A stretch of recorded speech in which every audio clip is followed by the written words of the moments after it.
খরার কবলে রাজশাহী অঞ্চল। তীব্র তাপপ্রবাহে ঝরে পড়ছে আমের গুটি। প্রতিকূল আবহাওয়ায় দেখা দিয়েছে আম উৎপাদনের লক্ষ্যমাত্রা পূরণের শঙ্কা।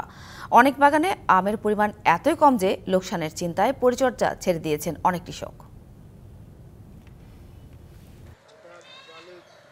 বৈশাখের শুরু থেকেই তাপদাহের কবলে রাজশাহী অঞ্চল। বৃষ্টির দেখা নেই, প্রখর সূর্য তাপে ঝরে পড়ছে আমের গুটি।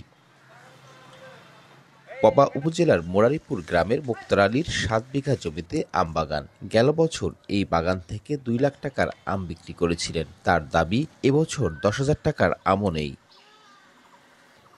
নতুন পাতার ফাঁকে ২-১ থোকা করে আম ঝুলছে। এই আম বিক্রি করে খরচ উঠবে না, তাই তিনি বাগানের যত্ন নিচ্ছেন না।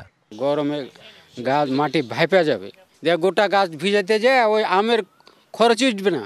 এখন গোটা গাছে মুকুল থাকলে বীজ দিয়ে আধা থাকলে বীজ দিয়ে পোষায়, কিন্তু গাছের এখানে একটা থুকা, এখন একটা থুকা নাই। রাজশাহী অঞ্চলের বেশিরভাগ আম বাগান মালিকের একই অবস্থা। আবহাওয়ার বৈরিতার কারণে এবার আম নাই বললেই চলে। মানে শুরুতে আমের তো মুকুল ছিল না, যেটুকু ছিল আছে সেটুকু মানে খরাতে নাই। পানির সেচ তো দিয়েও থাকছে না। গবেষকরা বলছেন, এবছর দীর্ঘ সময় শীত থাকায় সময়মতো মুকুল বের হতে পারেনি। কিছু মুকুল শুকিয়ে নষ্ট হয়েছে। এছাড়া এবার আমের অফেয়ার হওয়ায় এমনিতেও ফলন কম হবে। ওয়ালটন ফ্রিজ কিনে অনেকের মতো আপনিও হয়ে যেতে পারেন মিলেনিয়াল। সেরা পণ্যের সেরা অফার। খরায় আমের ফলন ঠিক রাখতে গাছের গোড়ায় সেচ দেওয়া সহ কীটনাশক স্প্রে করার পরামর্শ ফল গবেষকদের। কৃষকদের করণীয় হচ্ছে যে আম গাছের গোড়াতে পানি সেচ দেওয়া, সুযোগ থাকলেই সেখানে সেচ দিবে এবং মাটিতে রসের ব্যবস্থা করে রাখবে।